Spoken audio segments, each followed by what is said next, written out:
ہمارے رسول جناب نبی کریم صلی اللہ علیہ وسلم نے اجازت دی ہے کہ اونٹ نہر کرے، گائے، بھینس، بکرا، مینڈا سب کی قربانی درست اور صحیح ہے، جو حلال جانور ہے اور پالتو ہے،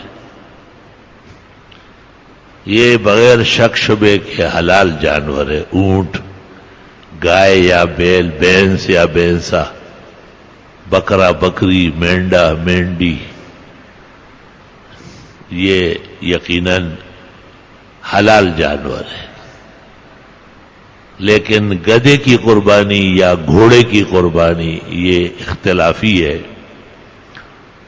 اور چونکہ یہ حلال جانوروں میں شامل نہیں ہے، اس لیے علی تحقیق اس کی قربانی درست نہیں ہے۔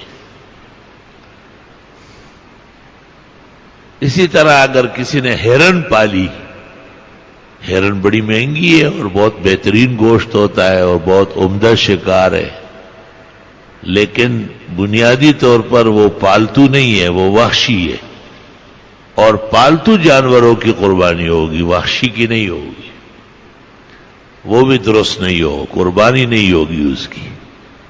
اسی طرح اگر کوئی گائے، بیل، بھینس، بھینسا یا اونٹ جنگلوں میں پلے بڑھے اور وہ وحشی ہو جائے تو اس کی قربانی درست ہے، کیونکہ اس کی بنا اور بنیاد پالتو ہے، اگرچہ وہ تھوڑی دیر کے لیے وحشی ہوا ہے۔